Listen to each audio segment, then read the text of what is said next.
What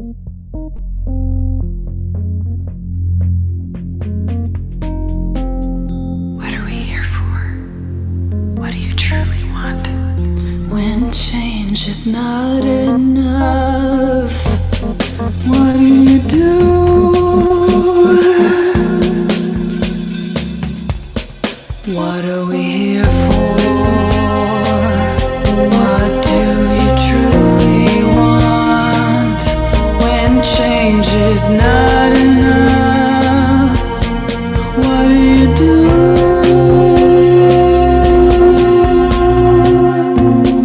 Let's talk about it, the problems we face. Let's fight hatred, no time to waste. The mind is naked, we can see it without an X-ray. Life is easy if we work together. We're the keepers, we're the people, we're all equal, filled with purpose. The past has pain, it'll drive you, even make you take aim. But together is where we should aim. Together is where we should. What are we here for? What do you truly want? When change is not enough, what do you do?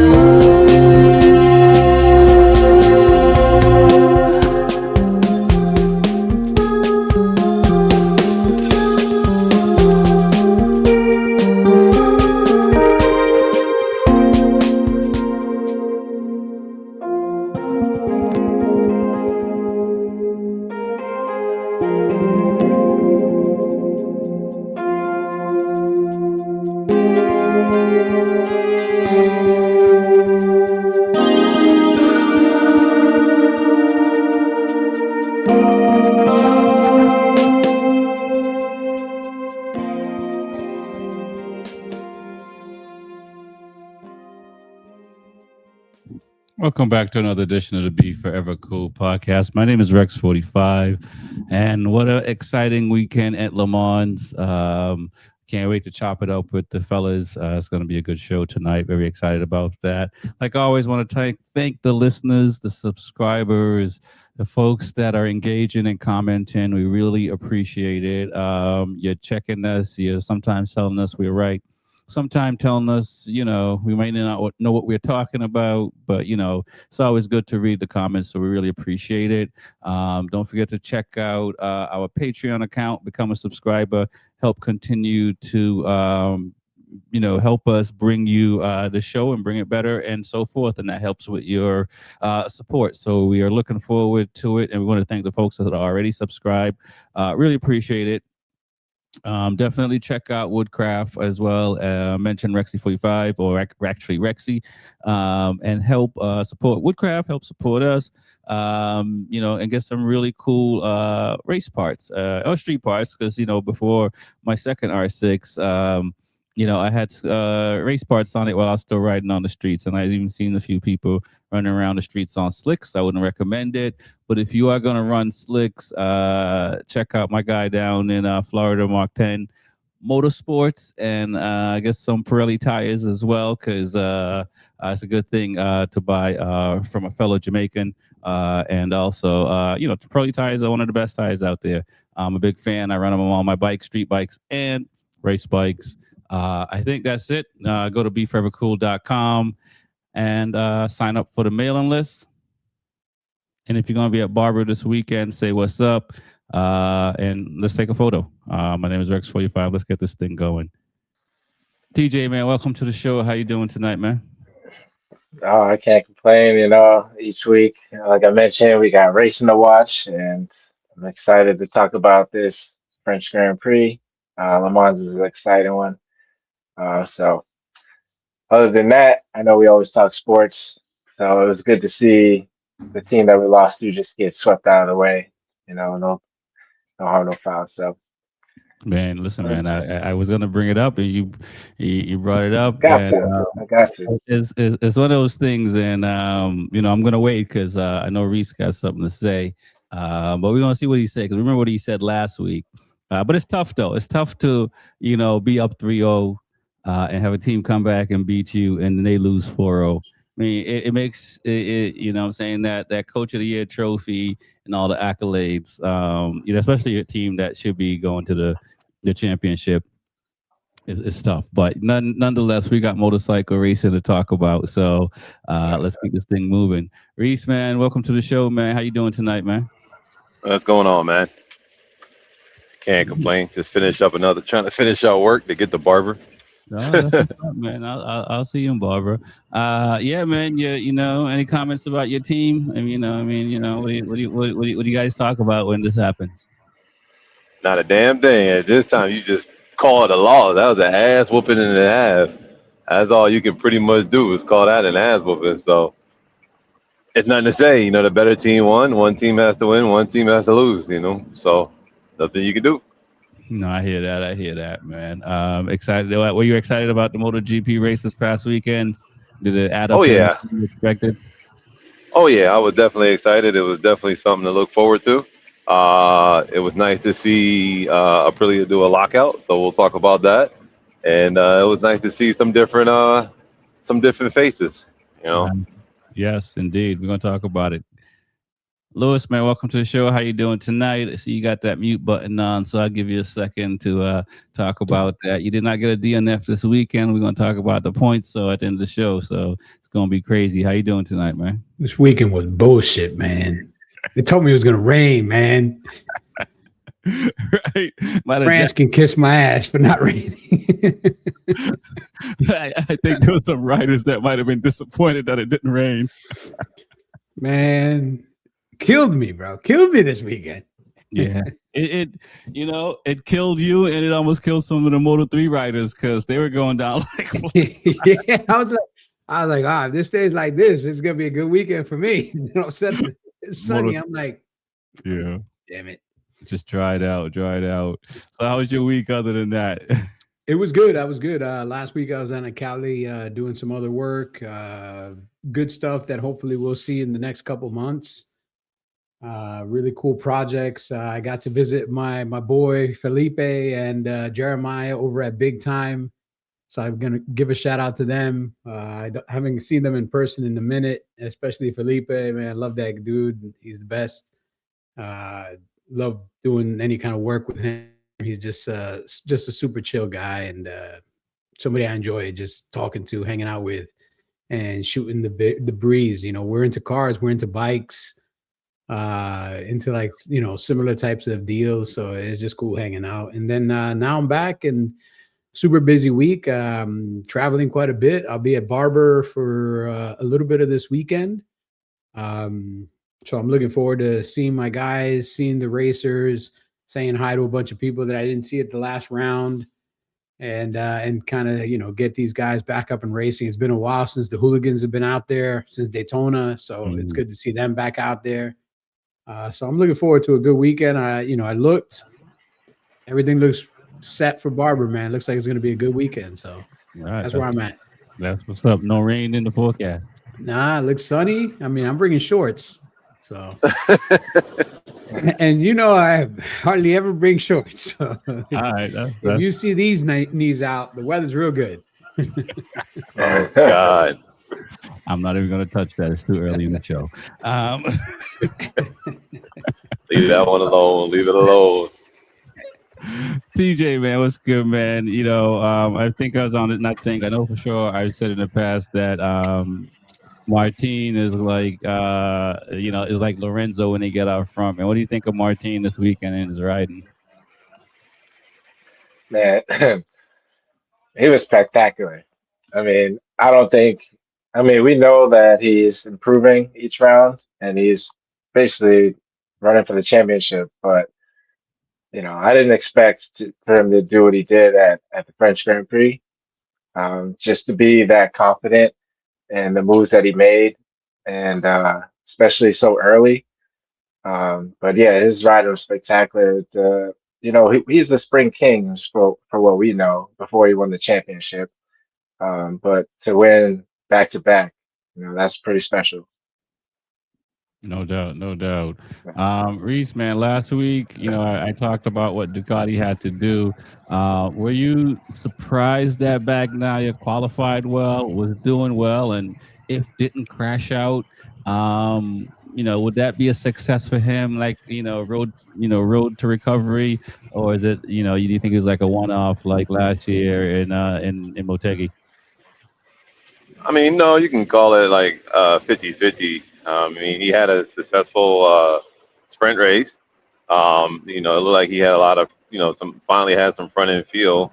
I was glad to see him up there. Sad to see him crash out in the race. But I think it does show he still is, a potential rider. He's still a great rider. He still can ride. He just got to figure out that front end because that's literally everything I hear him complain about is the front end. Everything you hear him complain is just the front end feel.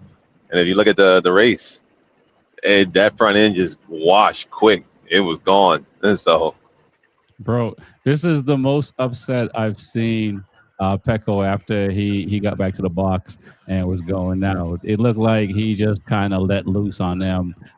You think that's a good thing for him to do that? It's warranted. I mean, we saw the crash, but it's different, being a viewer versus being on the bike. And he looked like, he could have still got on the podium, it looked like he still could have got on the podium. I mean, he's an emotional. It shows his emotions. It shows that he wants to do well. He wants to be up front. He did like I said, he did very well in the sprint. So it shows that the guy can still ride. And he, since last year, he just has been complaining about the front end feel. So it's got to be something up with, he can't feel the front end. I mean, we all know a lot of people don't like Michelin, AKA Lewis over there. He doesn't like Michelin. But he just has been complaining about that front end feel that he can't feel anything. It doesn't let him know any kind of signs when that front end wants to give out.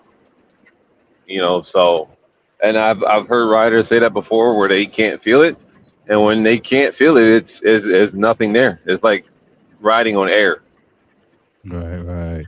Yeah, no, I was rooting for him. It was good to see. I didn't have him on my pick, but for him to get a pole position, even though Mark had that blistering Q1 time, right? I think Mark came out of Q1, right? If memory serves correctly. Lewis, man, what are your thoughts on Martin? Going from 7/8 to first place in 2 corners and running the way he's running. I mean, what do you think about that? And I got a follow-up question. I think the Aprilia bike is now the bike to beat. I mean, it's been gaining dominance since the middle of last year after the summer break. And after this streak of just Aprilia's winning, Aprilia's dominating, Aprilia's being on the box all the time, this just goes to show that Aprilia is definitely the bike to beat. Martin is lucky that Aprilia kept him because right now he'd be on a shit box and not enjoying the success he's enjoying. And I'm looking forward to him getting off Aprilia and getting on a shit box and not enjoying the success that he's enjoying because he made that team look really bad. And even though he's making the team look good now, he still, kind of put them through hell. So I'm kind of looking forward to him not being with Aprilia, to be honest with you. Wow. Okay. And do you think that I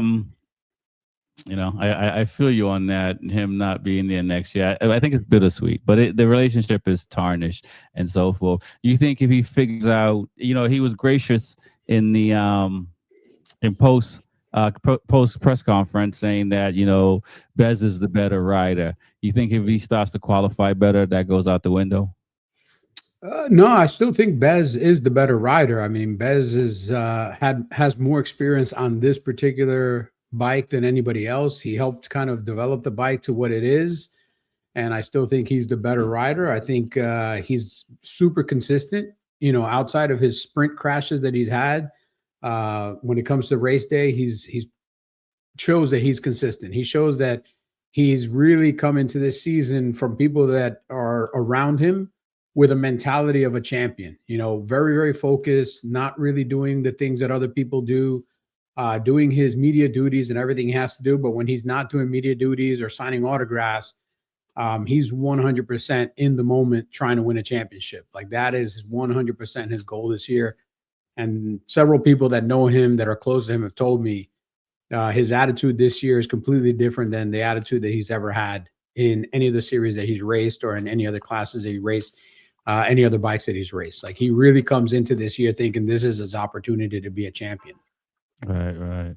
All right, man. We're gonna see, man. I hope so. I'm rooting for Rapoya. I mean, we finished 1, 2, 3 in the main race.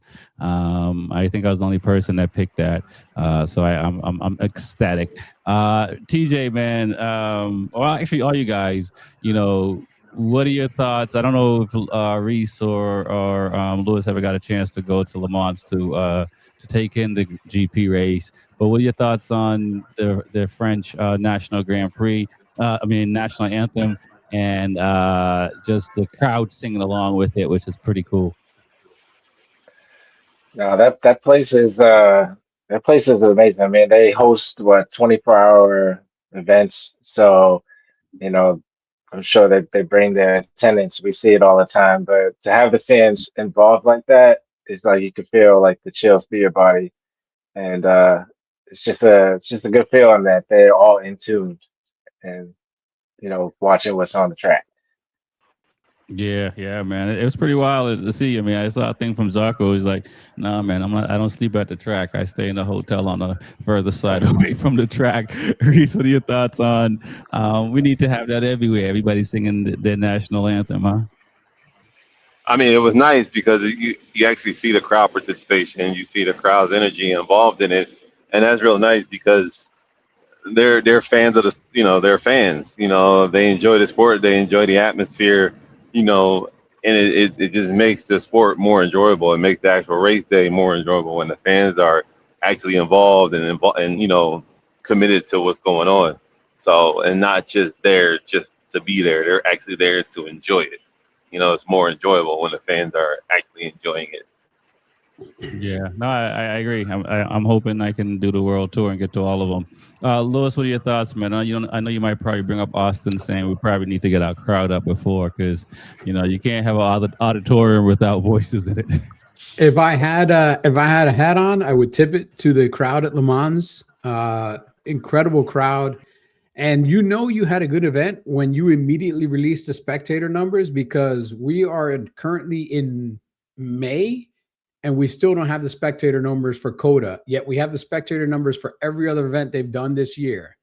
So that tells me that COTA numbers were shit this year or still in that 120 to 125,000 range, which is the same range we've been in for years now. Like we have not exceeded that 118 to 125 range, and that's over the 3 days. So combined over 3 days, 120 to 125,000, 300,000 plus spectators at Le Mans, 112,000 just on Sunday. That's participation. So this whole thing with Liberty Media wanting to do a MotoGP event in Miami when you can't get people to go to the number one track in the country in the US, now you're just going to split that crowd in half. You're not going to get more people to go to Miami. Miami sucks to go see a race. I've been there to see Formula One. The event around Formula One is great. Watching Formula One in Miami is the worst thing you can possibly do. Really? So, the events around Formula One are fun, but actually going to the race sucks. Right, but you're a seasoned race goer veteran. I mean, for the glimmering lights, the flashing lights. I mean, they're gonna come out and thinking they're having a great time because I mean, like the COTA, there's nothing around COTA. At least you're in Miami. If you're a content nothing in it. If you're a content creator, if you're an OnlyFans model, Formula One in Miami, MotoGP in Miami, that's the place for you to go. Right, and I know. But if you're an actual fan to watch the race. Is not. It's going to be 10 times more expensive than going to COTA. The hotels all around Miami in that area are going to jack you through the roof. Car rental is going to be through the roof. Everything's going to be 4 or 5 times more expensive than going to COTA to watch the same race. Lewis, man, listen, you're an elder statesman. These young people, if they don't drop 10 grand, they don't think they had a good time. Come on. Lewis is tough, man. Lewis is a tough Look at my guy. name, the numbers guy. They're buying Numbers. bar. Come on, man. What are we talking about? Yeah. Lewis is tough, man. He's a tough guy. Them bottles cost more than a set of slicks. I know. If people go to Miami, I guarantee you they'll go to the clubs in Miami. They'll do everything else in Miami.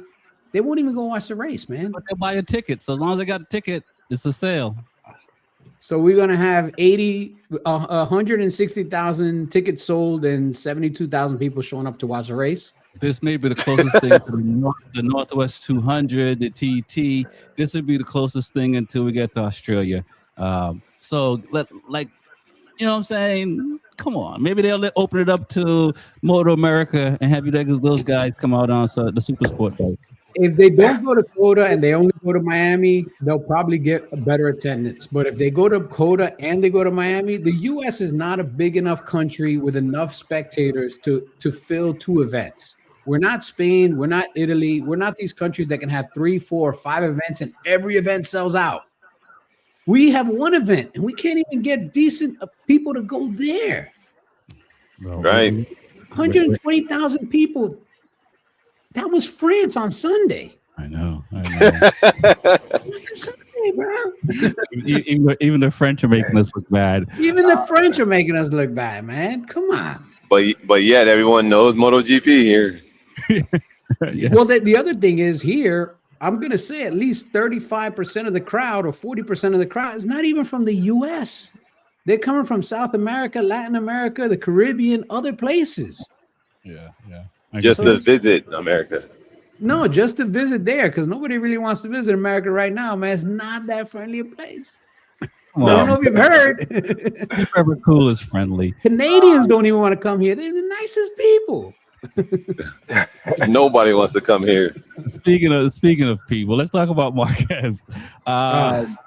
You know, it's tough. Let's go around the horn. Let me hear your thoughts. It's and we kind of chatted up a little bit in the chat, but what are your thoughts on Marquez this weekend? And I mean, to set down the time he did, where did he? Let's start with that.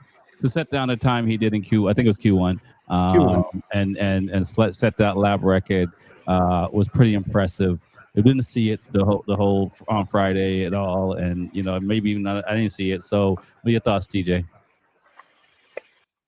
Yeah, Mark had to work this weekend for sure. But starting with Q1, he pulled that out pretty late, but I mean, for what the bike is going through right now, it looks like he was gonna be on top. He was just showing what Mark could do, and he pulled out a nice 129.288, and he even had his team, his coaches, throwing hot fingers, So, but yeah, it's just from there, it's just he had to fight. He didn't stay in the front for the races and stuff like that, and obviously him losing the front in that race was pretty bad. He always tries to save all his slip and slides, and his elbow and knee was just not enough for that speed he's going. So, but yeah, it's a tough weekend for him, and hopefully he gets healthy soon. He's going to miss a couple of rounds possibly. So, right, yeah. What are your thoughts, Reese, man, on Marquez's time, and then also just the crash in the sprint race, which is it's just wild to see. We were talking about this even before the last race, just how these bikes are moving around differently. They're more bucking the Ducati specifically than before when they're crashing. One, his times were very impressive. I mean, it shows that a guy is still fast. He still wants to win when everything works properly. But you can actually see that Marquez is pushing a lot harder than before sometimes to actually get to that pace with Bezzecchi to try to stay up there or try to be very competitive. With his crashes, I know not many people some people may have their disagreements, but one, when I started with Yamaha, one great mechanic that's still there is still inside the office. He actually told me when I first started, riders are like 3 stages. In the beginning, they'll do stupid shit and just do dumb stuff and crash and do dumb stuff. Second, they'll kind of mellow out and they'll be the greatest rider you can be and do good for a nice long period of stretch. When they get to that third period and they're almost on their way out, they just start crashing here and there. But when they crash Oh man. things, trying to push to get to that back to that level that they were at to compete with the up and younger coming guys. You've seen it with a bunch of them. And looking at Marquez, it almost looks like he's pushing, but he's still there. But it almost looks like a Rossi, a Pedrosa, a Lorenzo, all those guys when they started crashing to push a little bit more. It looks like they all come into that level where it's almost at that time where it's like, yeah, you know what? It's only been so many times I'm gonna crash on my head and do this, Right. and Yeah, ring that bell.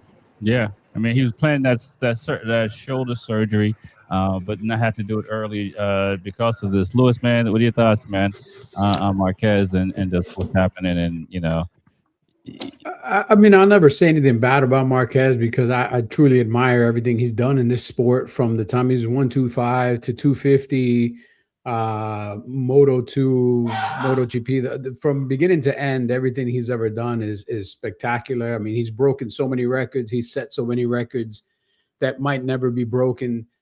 So I look forward to whatever he plans to do beyond this. But I think this last injury was I don't see as the nail, the straw that breaks the camel's back, but I think we're right at that point now. Finding out that he's had a bent screw in his shoulder since the crash, since several rounds now. That sucks because that means that he was racing already injured, plus injured with additional pain that didn't need to be there because there's a bent screw in his shoulder or in his shoulder plate or something like that. But again, this is a guy that doesn't complain, keeps his head down, stays quiet, says I'm doing the best for the team. The team is working the right way, like doing the PR thing. Hey, I'm not going to sit here, like he said, I'm not going to sit here and cry to everybody that I have an injury. Like I have a job to do. It's expected for me to do, and I'm going to go out there and do the best. And maybe this injury, again, was a lot more serious than we thought. The pain that he's been riding with is probably more serious than he thought. He's trying to ride around this pain. He said that his nerve goes dead in an interview. So like this screw or this pin or whatever is putting pressure on his nerve. And after a while, like he starts to lose feeling, which if you know anything about riders, every rider needs feeling in their hands because that's where you're going to grab your brake, grab your throttle, do this, do that. And once you start feeling that numbness in your hand, you're going to lose so much ability on the bike because you only have your hands, your feet, and your body to move around on the bike. And you lose your feeling in one hand. That's like going into a MMA fight with one arm tied behind your back. You're looking for a long day at the office. Right. So I hope they said the surgery went well. I hope he goes into recovery. He takes his time. Even if he doesn't come back this season until the very end of the season, just kind of wash your hands of this season. He does have a contract signed somewhere. They just haven't released it. So just come back ready next year, man. There's nothing for you to do this year. Ducati just bought some lighter fuel. I don't know why. I said Ducati just bought some lighter fuel. Ironclad contracts, man. They're not getting out of that one. No. Hey, listen, when a whole bunch of Ducati e-bikes can burn down and nobody goes to jail, they can get away. I think. In all honesty, I hope he takes his time because again, next year we've spoken about it a lot. It's a whole new bike next year. Right. Take this opportunity to get better, to get in shape, and come back next year on a whole new bike where everybody's kind of not starting from zero because we've seen some lap times already for some bikes that have been out there testing. But it's a different playing field next year. And if he can come back next year in shape, and even if he ends up winning next year, just giving up on this year, winning next year, coming back 100% shape, he'll get that title, that elusive title that he really wants. but he'll also win on a new type of motorcycle. So he's won on 125, he's won on 250, he's won on the 4-cylinder, and now he's going to win on these new modified 890s. Right. Well, So he can almost be like Rossi, where Rossi won on 125, run on 250, run on 500, run on the 1000s. well, that would be the only reason to continue racing is to beat Rossi. Well, let me ask this, guys. I mean, Mark is not the first. Vinales is the first to have screws bent while riding per se, or I don't know if it was from an injury, but this is not something that we've seen often. I mean, we've seen in the past where somebody may re-injure a collarbone that's been broken and has plates in it and stuff like that. But now these are screws that are getting bent. I mean, this is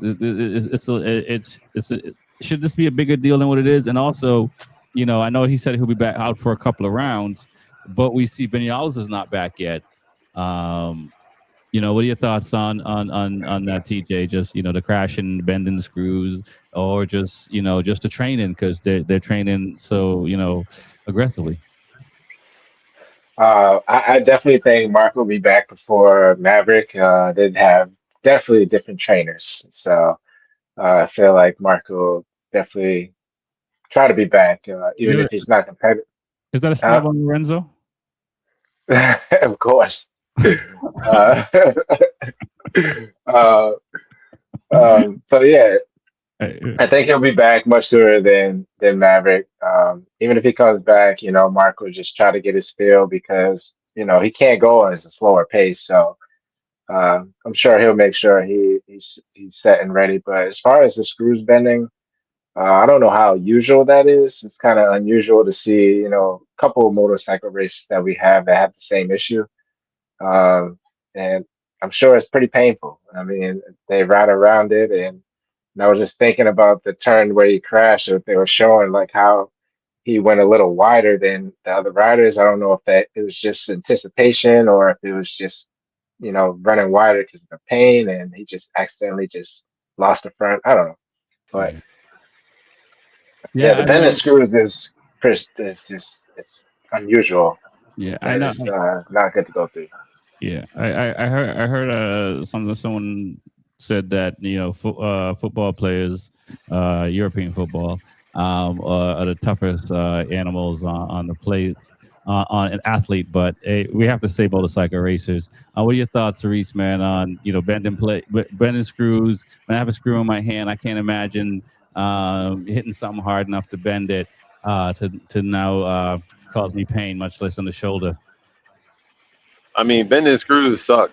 I mean, it does suck. It's something that, all these riders go through. They all want to get back out there. They all want to, try to get, rush their injuries to get healthy.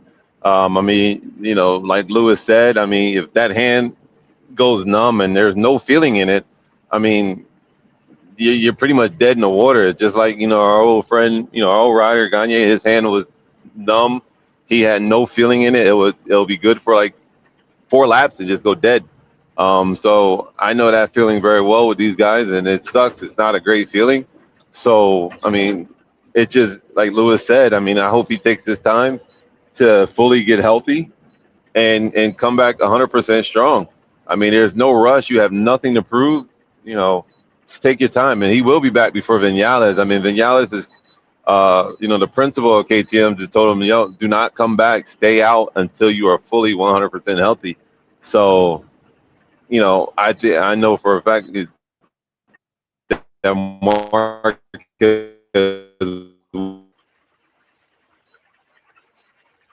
Mic check. You're coming in and out. Yes, sir. So sorry about that. Not all good. Yeah, man. No, it's kind of crazy to see, and hopefully it'll go well. Lewis, what do you have to say about that, man? I would like to say that I'd like to see Marquez take a nice long break and come back, but knowing Marc Marquez and his perseverance / stupidity and just the hunger to compete, I think he might be back by round 10 or round 11 because he does well at both of those tracks. So if he can be back at round 10 and do some laps on the bike at the Netherlands Grand Prix. Mm-hmm. The very next Grand Prix is one of his best Grand Prix in the world, Germany, where he can just go and make left-hand turns all day and go super fast. So I would like to think that if he does come back, he can probably be back around that time. That's late June, early mid-July. And it's just, just before the long break. I think it's possible, man. Okay. I mean, if I was there's really no long break this year. If you think about it, if you look at the calendar, there's not the usual long break because there's so many rounds. Right. But I think that if he can come back for the Netherlands and then do the German round, then he's got a month off, and then he does the Great Britain, and then he's got almost a month off before Aragon. Like, that's a good timetable for him to come back, get some laps in, get back in shape. I mean, he says that the injury to his foot is not that serious. It was just one bone. But foot injuries take a long time to heal because the fact that you get so little oxygen to your extremities, especially your foot. Right. So I see him spending a lot of time in a hyperbaric chamber, breathing a lot of oxygen-rich environment and trying to get healthy as soon as possible. Okay. All right. Guys, is Ducati in trouble? I mean, Didier is our top guy, which I'm happy to see. I think he should get the factory seat because he's carrying the team this year. But it sounds like he's gonna go to KTM. We just lost CJ, man. Mark's out. Bagnaia is frustrated, and Didier. So it's really Didier and a frustrated Bagnaia. Ducati. We try to give them hope. There's still a lot of time left. They can, they're not where Yamaha is at right now. So can't say they're like in super trouble, but, like you said, Bagnaia is frustrated. Mark struggling to keep it together. You got Alex Marquez crashing as well. And, Digi is pretty much the only one kind of holding it together. But, they're still, 5 through 10. They're not where they past couple of years, given lockouts and stuff like that. So, right. And Aprilia is just putting it on them and having them think really hard and putting that real pressure on them, and it's showing each round. So I think they are in trouble, but they're not like deep in the water. Reese, man, did you deserve a factory contract? What are we talking about here? The guy's looking back at Costa and like, they signed you over me. Digi does deserve a factory contract. He is the only one out there on the Ducati actually putting in, a consistent podium or a consistent great position. So he is holding it down for Ducati. The factory boys are, they're hurting. You keep not finishing, getting both of you guys getting the DNF or, and didn't even start. So it does hurt that factory side. Your satellite teams are doing better than you. And I think, like Lewis said, I think this year is just the Aprilia's year. They're getting, lockouts. They have their first lockout ever. So I think it's just the Aprilia is one of the bikes to beat this year. And Ducati is, they're, like you said, they're not as bad as anybody else. They're still there. They're just not the top dogs anymore right now. Yeah, I agree. It's like Aprilia is a 10, Ducati's like a 7. These other guys are probably like a 5 because they're making progress. But what are your thoughts, Lewis, on Ducati? Is it just survive the season? Do we pour everything into Digia? Do we pour everything into Digia and Bagnaia? Because they could probably still have a shot to kind of, you never know, because Martin and Bez might start fighting, because we'll talk about Martin a little bit because his celebrations are getting out of hand. But what do you thoughts on Ducati, Lewis? You're on mute, my brother. That's a good question. Do you want to support two guys that both won't be with you next year? Obviously, you want to win this year. You want to be successful this year. I don't see Bagnaia bouncing back. We saw the decline last year on the Ducati with him.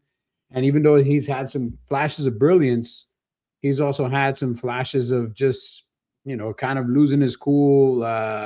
This weekend, we got video evidence of him kicking things out off the track and going full tantrum.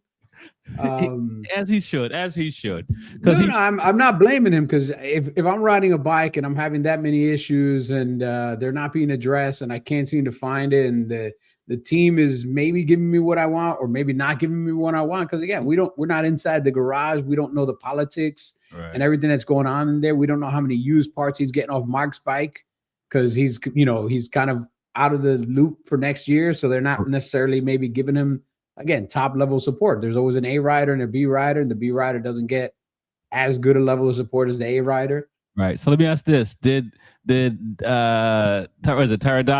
Did he say something to Pecco to piss him off, or he's just mad at the bike? I don't know. I mean, I wish I could have been a fly on the wall, because I mean, it seems like Taradasi said some things that might have rubbed him the wrong way. And even in the media, he said some things that are like a little bit, I'm not gonna say anti-Pecco, but this is a Pecco issue. It's not a Ducati issue. So it's like, well, wait a second, shots fired. Like, what's going on here? Yeah, I mean, you can't say it's Pecco. We see Alex struggling too, right? Yeah. I mean, Alex is struggling. I mean, Furman is still getting better from his injury. I think Furman's going to be a couple more rounds before he's even at 90%. Yeah, I think right now he's at 80-85% at best. Right, but he's on a 24 bike, and we see the 24 bike is struggling even against the Hondas and the Yamahas. Yeah. So, but I still think he's a better rider than right now he's showing, because not only is he on a older bike, but older spec bike, but he's also not at 100%. You see him walking around the paddock. He's still got a heavy limp from that broken bone. So Ducati is just it's the walking wounded, the emotionally wounded, the financially wounded. It's just there's too much drama at Ducati right now. Ducati needs like a little bit of a reset button. Let's refresh everybody. Everybody's got a 2-year contract. Everybody's happy now. We're working on the bikes. Like some people get drunk on championships and they don't know how to function. I mean, that could be another thing, but Ducati is a company that builds their reputation on winning on Sunday and selling on Monday. And as soon as that you start to see some chinks in the armor, man, that's not good for them as a company overall. And it's not good for them in the translation of sales, because we spoke about it. They are right now like the innovator in street bikes, in high performance street bikes. And if we don't see them on the podium, I'm not going to say Aprilia sales are going to go up, because technically the Aprilia is a modified version of the same bike, just keeps getting refined. Whereas Ducati really does complete makeovers, design makeovers, and everything else. I disagree. People are going to go buy some Aprilias for sure. I mean, because they're on sale, because nobody's buying them. So yeah, people are buying them. They're gonna buy some Aprilias. They're gonna buy. I will say this: I had a guy this past weekend that's a really good rider, a really good rider, and he rode back to back a Aprilia RSV4 factory, brand new. A BMW S1000RR M spec, so carbon wheels, the whole kit and caboodle, and a brand new Ducati V4. And he rated them Aprilia 1, Ducati 2, BMW last. And he said, the Aprilia might not be the most modern or coolest looking bike, but the bike does everything a bike needs to do. It has a soul. Yeah. When you get on the gas, when you get on the brakes, like it feeds back to you a lot of information. You feel confident on the bike. The Ducati is right there close to the Aprilia, with a couple of things that, it's not as good as the Aprilia, but the Aprilia is also 100 cc's more, because they sell an 1100 for the street, not a 1000. Yeah. And he said the BMW is just a soulless machine. You can tell it was built by Germans. It has no soul. Well, listen, I'm a fan of Aprilia. Damn. I might get another one, and I think Pecco recognized that Ducati was struggling last year, but he got the blame for a lot of it. But let's move on and talk about Honda and Yamaha. how good was it to see Yamaha Honda fighting in the top 7, top 8? And Mir, if he didn't crash out on Sunday, it might have been even sweeter. I was excited to see that, even though Quartararo said some things, and I'm going to talk about that as well. What are your thoughts, TJ, on how they looking? Yeah, Honda especially, definitely looking good, especially for the French guys. Felt like it was a little battle between the two, and I'm very surprised that Fabio was able to pull out what he did, especially going to was it Q1, Q2? yeah, Q2. It was just back and forth with the leaders, and Zarco was able to pull it out, and it was just for the fans, it's just kind of what they came to see. Even though his pace wasn't able to hold up, and um, and Mir, he said, I just wish he can just finish a weekend. But his pace has also been improving, and Right. he's been fighting and staying above, top 10. So, but Fabio rode very well. Um, very, surprising to see him run basically top 5 the whole race. But he pulled everything that he could out of that bike. Yeah, I agree. So he finally looked good. The Yamaha finally looked good Yeah. this weekend. You didn't mention Renz. Renz got into Prince, Q2, yeah, and he did. what are your thoughts, Reese, on Honda and Yamaha, how they did? There's only one French guy on the Yamaha, TJ, not two, but we'll let it. We'll let that No, I'm slide. talking about Zarco too. Oh, okay. Yeah. Okay. Yeah, no, Zarco's up there too. What are your thoughts, Reese? And you like to see Blue being that competitive at the top level, right? I mean, I definitely like to see Blue competitive. I mean, like you said, I'm surprised. Like I was pretty much speechless on Ren getting into Q2. I had no words for that. I don't know where that came from, but and I was happy to see Quattraro up there in the top 5, top 6, battling back and forth. I mean, he did say that this was like the first time in a long time that he can actually push the bike to that limit. Like he couldn't do it before. Now all of a sudden he can. So it was nice to see him up there. Nice to see the Blue brand back up. At least doing what they should be doing. Hopefully they can keep on this and figure something the hell out and get back up there. Be great. With Mir, I mean, it seemed like, it was nice to see Mir with the pace and to see him up there. I mean, but I feel like I'm on like Fast and Furious, another sequel to Crash Out. Like, I don't know how big this guy's crash bill is or how much he's spending on Crash, but Jesus Christ, man. Like, Right. every time I turn around, this guy's crashing. But I feel like, I'm I don't know if it's a Spanish thing because Acosta, him, and Marquez, right? Them boys, when they crash, they don't take it easy. And right. go I mean, everybody. No, go ahead. It was just. no, you kind of chopped up a little bit, so I was just pausing for you. Go ahead. Oh, no. I mean, it's everyone. There was a lot of crashes. I mean, Bender, crashed. Mir crashed. I mean, it was a whole Spanish crash, but it's just with Mir, man. I don't know what he's doing to keep crashing. Like, what is he doing that makes him crash? Like, is he like having a brain fart in the middle of a race? He's pushing harder than the other Hondas. Nah. Something must go numb. Come on, man. He's His brain. He's the top Honda rider and then crashes out. Yeah, but I mean, you got to think about this.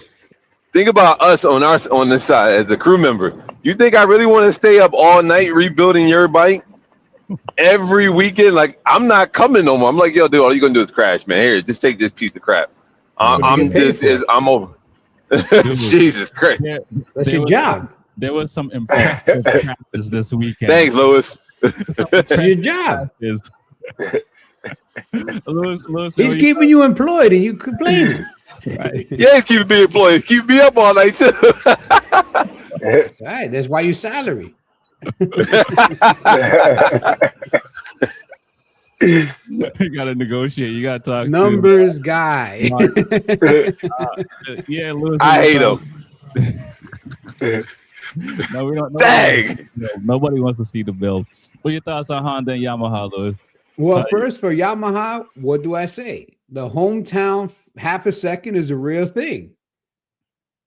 Quartararo is going faster in France than anywhere else. He's saying that he's got feeling, he's got this, he's got that. Let's see what happens the next round.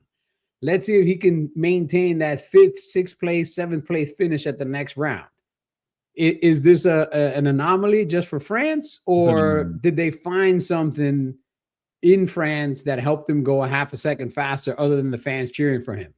Well, let's just say Quartararo came out of Q1 and Q2. Rins was already there. And you look at the Q times, I mean, at least Alex Marquez did better for his home track debut than Quartararo did. So do you think it's more Quartararo than the Yamaha is what you're saying based on that? I think it's more Quartararo than the Yamaha. Either he himself has modified something to work around the issues with the Yamaha, or again, it's just the hometown half a second, man. When you got your fans, when you got hundreds of thousands of people cheering for you, you're there with your family, you're there trying to, put on a show for the people that supported you, your countrymen. You find a quarter second, you find a half a second. It's a real thing, man. It's not something that's made up. So let's see at the next round if he can still maintain that. I will say one thing that I heard from Yamaha, which I was like, man, if you think that's a bar, you're setting a very low bar. Like the manager from Yamaha said that they were happy to have finished 7 seconds off the winner of the race. Okay. Like within 7 seconds. So they were 7.7 seconds behind Martin. In the sprint? In the race. Well, remember, the sprint is half the distance. Yeah. So. But in the actual race, there are 7.7 seconds from the winner. Yeah. And that seems like it's not a lot. But remember, this is MotoGP where tenths of a second are a world of difference. Right. 7.7 seconds. That's like me racing a superbike on a 600 and saying, I finished 22 seconds behind, no, man, that's Cameron Bobier. That's like you be rolling out a new bike and you finishing 7 seconds behind people who already got something established, and you got room to play. They got room to play, and they're playing. If they can cut that 7 seconds down to 4.5, 5 seconds by the summer break. But I mean, it's a wash by the end of the season because we know we're changing the bikes next year. Yep. It's still as far as motivation and what your team is doing. If you can chase these guys down versus throwing in the towel, right? I mean, he's getting points, man. He's getting championship points. I think this weekend he walked away with 15 championship points. Not bad. Which is not bad compared to where he was last year at the same time on the bike.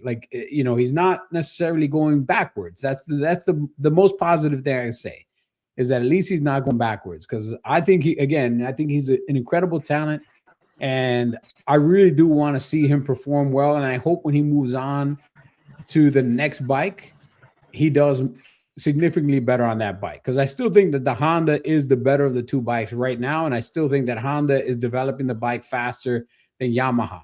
I agree. I can see that. Yeah, I think so.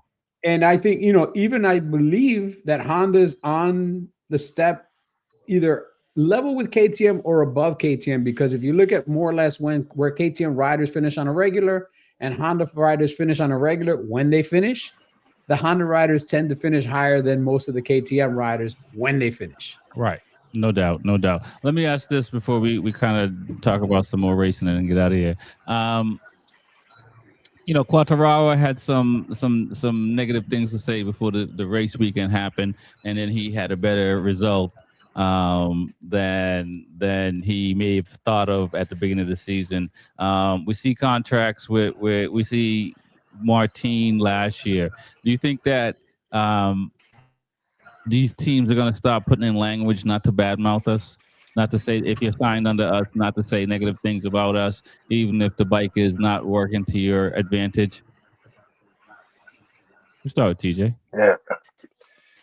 I mean, I'll probably have to, Mark Marquez will probably have to do it first, and then they'll make the rule. But I think they should. though. He didn't. He's an old school rider. He didn't badmouth Honda when they were bad. True. But so I don't know, they might let it stand because I don't know. They do say they're just like right on borderline, you know. But the adrenaline is so high, especially when it comes to racing, like how they react to it. I can always think of how Pedro reacted, and even after the race, like how Pecco reacts, Yeah, I and mean, even in the kicking the press doctor conferences. sign So versus giving the bike a yeah, finger is. I'd rather him kick the doctor yeah, sign all day long. yeah. And at the end of the day, like you're representing their brand, and you don't want to tarnish it. Some kind of the way like Martin did slightly. So. Um, I probably take like one more racer to say something crazy, and then they'll probably do something about it. Right, right. What are your thoughts, Reese? Man, do you hear that stuff when you're walking down the hall and people are talking behind closed doors? What can we stop the riders from saying? You're from saying it, but know that you can say right there on that line. They're right there, and they know exactly what to say and say it and not get in trouble. But people so much they just want to keep you out. Like, yeah, we're done with this. So I mean, it's going to take a whole like effort of every team to put something. Right, right. Well, I unfortunately you were getting in and out, but I think you're sitting here saying that if they continue to, even though they dance the line a little bit, eventually they can get themselves in trouble or something to that effect. Right. It's it's they just do that. They just walk that thin line. That thin line they stay on. That's all. Right, right. Let me ask you this, Lewis. I mean, we know that they have collective bargaining going on, and MotoGP as a whole is trying to get more media rights from Liberty. You think Liberty? We know Liberty is concerned about their brand. So you think somehow they can seep some language in there to kind of get riders to just say nice things on camera? I mean, this could be another collective bargaining point. Is maybe they put a penalty system in for riders that speak poorly about the brand, about the company, about their manufacturers. You can't really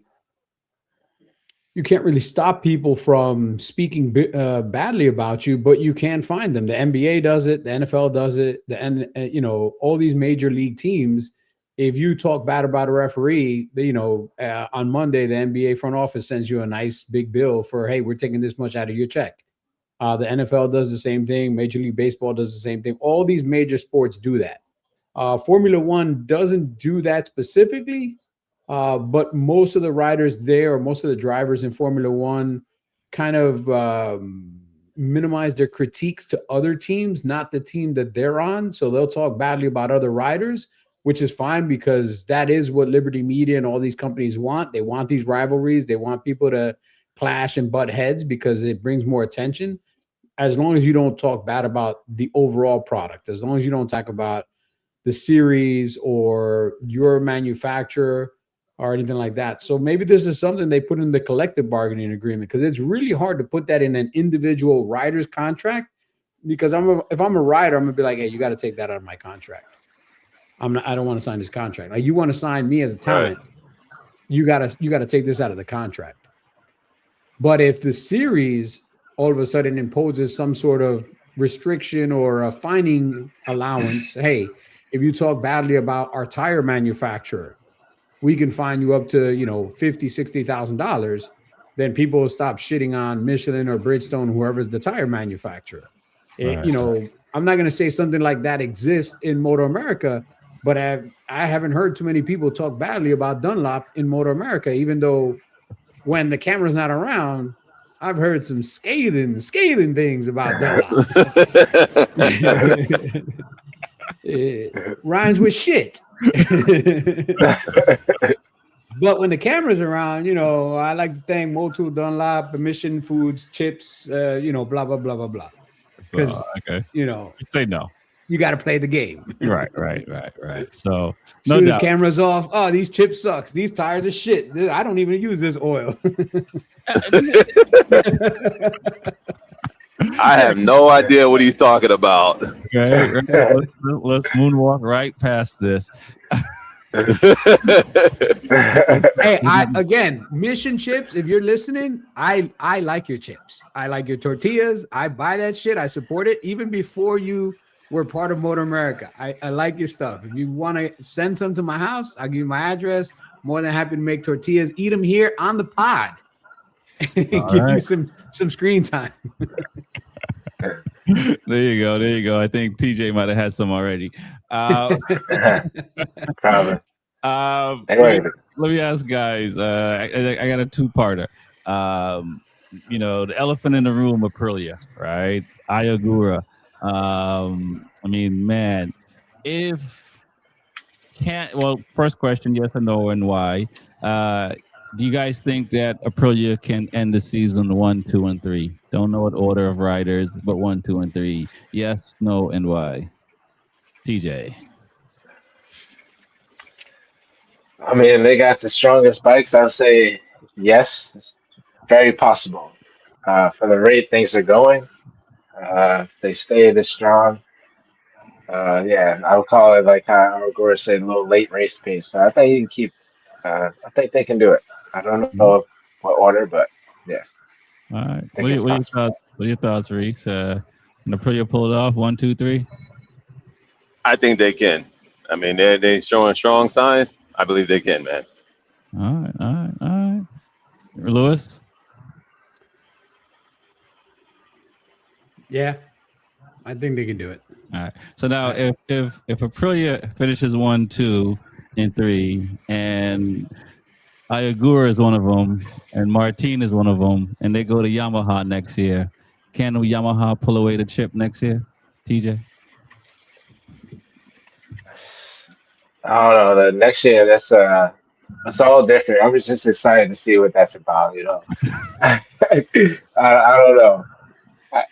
To see Yamaha just turn around just like that. I don't know. If they got the top 3 riders, for next year, one of the right. If they have the top riders, but what if another manufacturer figures it out before those top 3 riders? You know how the game goes. All right. What are your thoughts, But, Reese? Go ahead.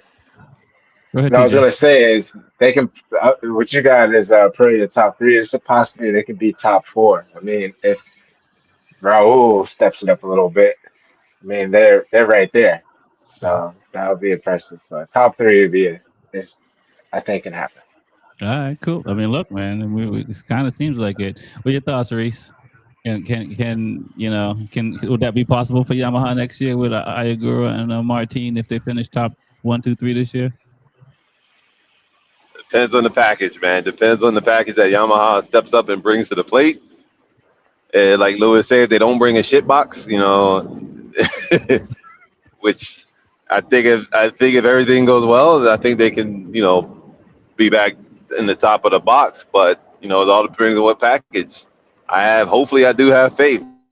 So we'll see. All right. So who's gonna have the best shit box is gonna win the championship next year? What do you got a lot to say, Lewis? I see you over there holding on. For real, he's got everything to say. The team shittiest box is gonna win. Everybody's box is gonna be a little shitty next year because everything is new. I don't think Yamaha is gonna make that massive a turnaround. I really don't. They're 5, 6. At one track with one dude that's not going to be there next year. Listen, man, you have to get your first date. You got to start somewhere. Well, they're going to be single for a hot minute. I think Agura, Agura right now, he did the right thing for him as a young rider, having an opportunity to go to a factory bike because he didn't see another factory bike opening for himself. Right. So if he's going to go to Yamaha as a young rider, one Asian rider on an Asian manufacturer, that's already a win, marketing wise and targeted audience wise. I want an Asian rider on my Asian motorcycle. Like that's a win-win. The same way I want an Italian rider on an Italian bike and so on and so forth. And Davio might leave if the rumors are true. Davio supposedly is gone. Okay, see, there you go. He's gone. He's going to Honda. He's going to Honda. He's going to be and this is one of the reasons why if Mir leaves, it's going to suck because Mir did very, very well with Davio when they were at Suzuki. Right. And I think next to Gigi DeLigia, I think Davio is one of the best team managers, consultants you can have working for you because the dude knows how to build great bikes out of not great bikes. Yeah. And he was with Rossi in the early days of Yamaha too. Let's not forget. Rossi, early days of Yamaha, Suzuki turned it around, took a bike that nobody thought could win, and won several races. Was always competitive. The last competitive 4-cylinder bike that's in the series was the Suzuki, and won a championship with Mir at Suzuki when nobody thought that Suzuki would have any chance of winning the championship. So this guy is the real deal. And I think he brings a lot of knowledge to Honda that Honda can use. Okay. I think, again, depending on the package that Yamaha brings, Martin's a talented rider. He's going to do the best he can do with what he's got. But Quartararo is a talented rider. And he can't do anything with the Yamaha as it is today. Maybe Yamaha needs to reset and go a different direction with somebody else. And Quartararo needs to reset, go with another manufacturer and start. Like I said before with Ducati, sometimes you got to kind of clear the table and be like, hey, let's do a hard reset. Let's the PCU crashed, the hard drive crashed. Let's reset this computer. Hit Control Delete, pull the plug out. Whatever you got to do, restart this thing, and let's see if we can, with a refresh, we can get that glitch out. Giant magnet. We don't. That's not getting a glitch out. That's killing the computer for good. We just want to do like a plug it and unplug it for the printer, just to get the printer to work again. Okay, no doubt. Before we get out of here, guys, Martin, is he the Max Biaggi of celebrations or trying to celebrate? What's up with the dancing? What's up with the interview at the end where he's almost saying all I want to do is zoom, zoom, zoom, and a boom, boom? Like literally, what's the he's getting out of hand with the celebrations. So, man, we all know, well, Martin needs to get it together. He needs to not celebrate like that. Like, he hasn't really done much. I mean, even from years back when he was celebrating, it always turned around and bit him in the ass. So, I don't know. I don't know. I know he's happy he won back to back, but yeah, so sometimes you get happy and you say things and you don't realize what you say, Yeah, he gets a little too excited sometimes, though. Like maybe one quick dance move and that's it. But it was like won the championship or something or salsa. He was kind of in between. What are your thoughts, Louis? Reese he doesn't want to comment on Martin at all. He's out of here. It looked like epilepsy. Like somebody check on him because it looked like he was having a epileptic seizure up there. If you're gonna celebrate, be good at the celebration. You wheelie, you crash. You try to dance, looks like you're having a seizure. Right? Like, come on. Either if you can't celebrate, don't celebrate. Just shake the bottle, a little bit of jump. Hey, I won. That's it. Just get up, bro. You're embarrassing yourself. Yeah. There's only a few people that are really good at doing like high-end celebration, orchestrated celebrations. He ain't one of them, bro. No. He's the Max Biaggi going to 13 o'clock on a bike and almost crashing. Not the Valentino Rossi stopping and using the bathroom or sweeping the dirt. Like, bro, stop with this, man. Yeah. If he's gonna keep celebrating, I hope he doesn't win, just so we don't have to see celebrations. Yeah, to be legit. I hope so. he might. I don't need to see that. He might get a road change. What are your thoughts, Reese? I mean, do you talk to your guys when they do a bad celebration and tell them not to? Do you guys clown them when nobody's around? What happens when a rider does a bad celebration? What do you do? I don't know if Reese can hear us. I think he's tapped out. He's tapped out. Reese, I think you can't hear us, man. I think you're tapped out. We're gonna have to. We're gonna have to move on. Yeah. But next time we'll get Reese his comments. I guess we got a show before we get out of here. where is the results? They're around here somewhere. There they are. So yeah, it was a good weekend for Aprilia.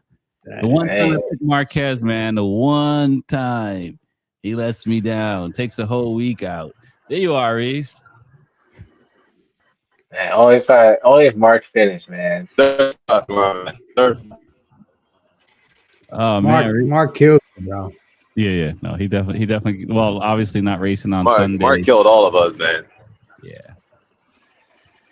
The one time I pick him is not good, but score's not looking too bad, guys. I mean, I guess when you're up front, it never looks too bad. So 293. I won't gloat too much. TJ, man, I can send you some notes if you'd like. I can help you out. Don't worry. I'll be chasing a rabbit. We got late reef pace like all these other rabbits. Right. Reese is coming. Lose y'all focus. Lose y'all focus. Get comfortable. No. I'm enjoying every round, but I know it's not gonna last. Trust me. That's how it goes. It's tough. It's tough, but it's exciting to see. Yeah, man. Well, I don't know if you heard us, Reese, about the if you had an experience when riders have bad celebration. Also, do you want to comment on Martine's celebration a little bit? But if you've had experience with riders celebrations going bad, do you guys say anything to them after the fact or behind closed doors? One, yes, just don't do it no more. Two, Martine celebrations suck. He needs to go practice them by himself. Just go practice. They suck. Yeah, just be humble. That's it. Hey, I got Lewis out there celebrating. I don't try to dance. I don't even dance, man. I don't even attempt it, man. What did you guys, before we leave, what do you guys think of the little hubbub that Acosta said that he didn't appreciate the Gian Antonio looking back at him when he passed him and continuing to look back at him as he was pulling away out of the last turn? He took it a little personal and that he's going to return the favor at some point. Well, I think I don't know if you heard me when I said it when you were talking. I think did you look back and was like, the factory signed you over me? I mean, Costa got his ass kicked. Not like that, but he just couldn't. He just didn't have enough.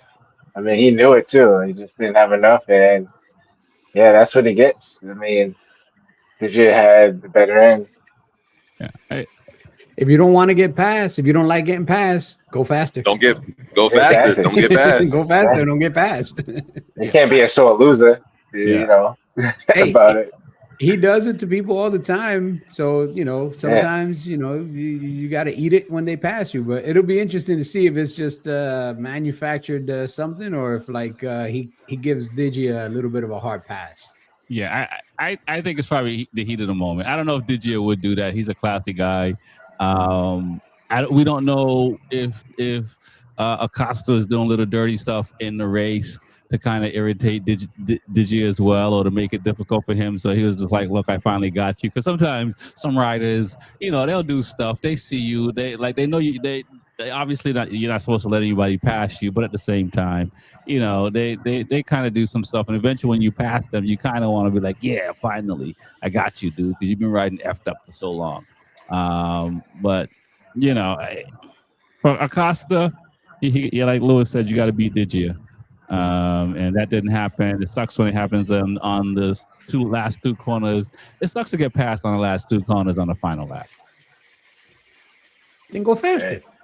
I mean, even switch just a little more.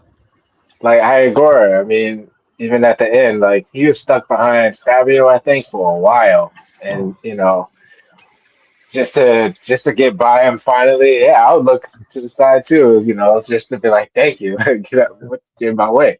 But, honestly, man, I think if Agura had gotten around Fabio earlier, I think he would have probably taken that second from Baz, man. Possibly, yeah, because he was coming fast. Yeah. But riders do that. Marquez have done that. Look back, Rossi obviously has done that to riders. I mean, sometimes you're just checking to make sure if they went down or not. So you don't know if maybe he thought he might have made Acosta go down, but like for Acosta, yeah.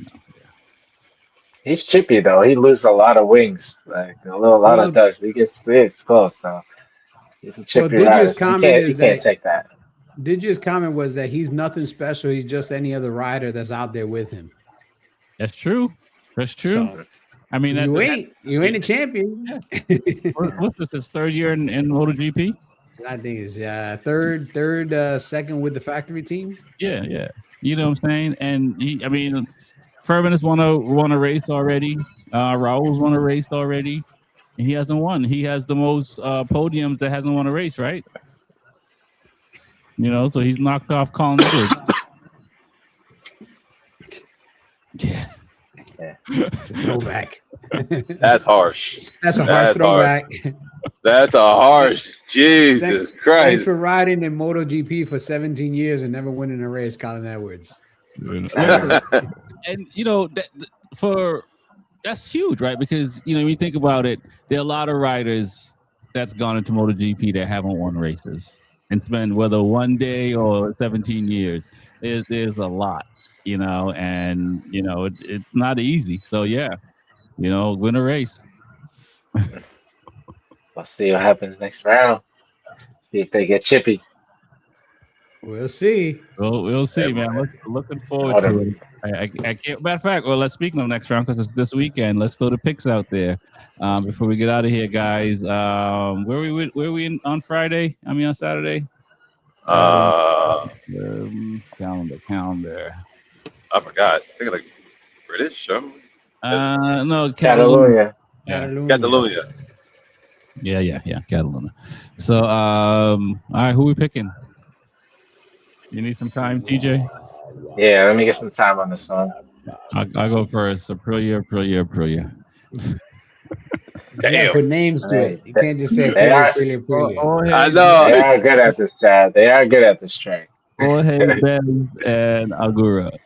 Obviously, not Raul yet. For the sprint or for both? I'm going with both. This one's going with both. Oh, that's interesting. I might be getting out of hand. I'm getting too cocky. You're starting to flex a little too much. Oh shit! I didn't plug in my battery, man. Give me my battery. I didn't plug in my camera. See, that's what happens when you start getting too flexing. Right? Too much. The camera said, "Nah, you flex too much." Click. Fine. So listen, that's how I try to tell my daughter that. As soon as you say, "Man, I got it," you're gonna miss. For real. Like, nah, we done. Like that's it. Listen, I got you still going, Rex? That's your sprint race and race? Sprint and main race. That's it. I'm in. Done like I got Jorge, Bass, and shit. Who's out there? Did you? I got Algora. Not yet. Did you the sprint, and then no, I got Algora in the sprint, and then I got Digi with Jorge and Bass in the race. Okay. All right. PJ?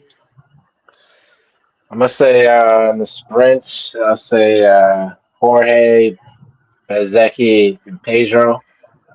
Okay. And then in the GP, I'm going to say Bezecchi,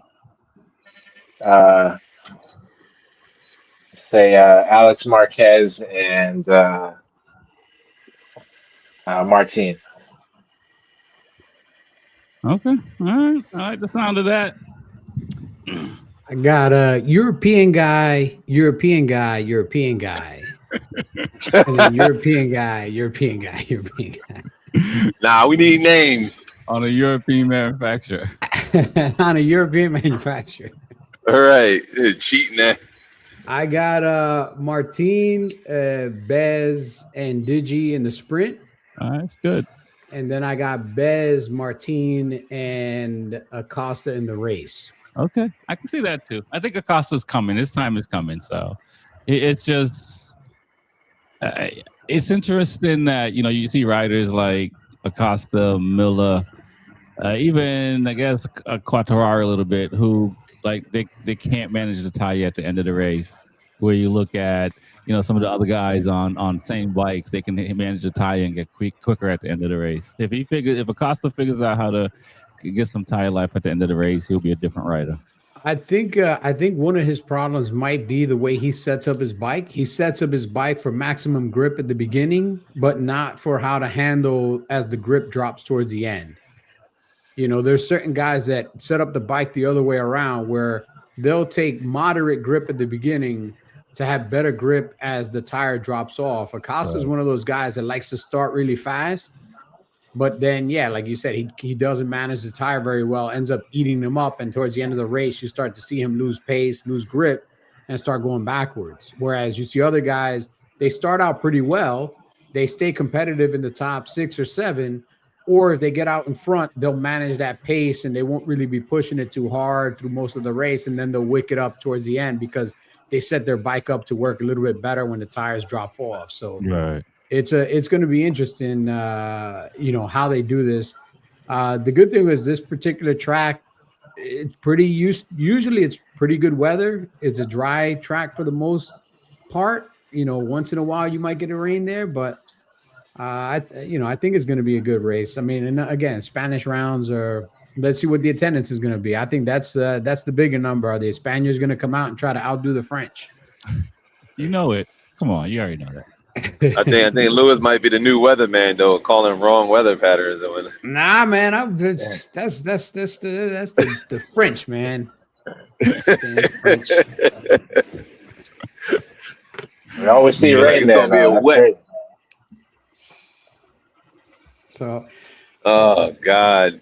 All right, so Rexy, you and Reese will be at Motor America this Saturday. Yeah, this Saturday, man. Let's chop it up and have some fun. Let's chop it up. Let's eat some Mission chips and get some pictures of us eating Mission chips together, so Mission knows that we support them. All right, I'll take the photos while you eat Mission chips. All right. And but I do support them. I just don't eat chips like that. But we're gonna have some fun for sure. We got Moto America, MotoGP, and World Superbike this weekend. Yeah, we do, man. Me too. Well, we don't even need to bet who's gonna win World Superbike. So. No, I'm not even betting that. I'm wasting my money. I'm on Ika. Come on, man. I'm on Ika. I'm on the underdog. I don't think he's on. He needs to steal one. He's gonna do it, man.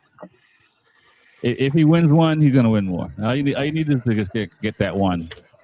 No, I think if he wins one, it breaks that seal and it makes the second one's always easier than the first. The first has a lot of pressure to it. But as long as Buliga can keep the tire, rubber side down, man, he's just gonna be so hard. Like I honestly think, man, I think he's trying to set like a new consecutive street record of like 20. Yeah. He's trying to leave a stamp. He's gonna try to sign everybody for the season if he can, which is exciting. But we'll find out this weekend. Well, I want to thank you guys for coming on. My name is Rex45. It's the Be Forever Cool podcast. The Be Forever Cool podcast. I want to thank the real Louis Ortega, the numbers guy, Reese from Attack Yamaha, TJ, Two Wheels and Coffee. Peace. Peace.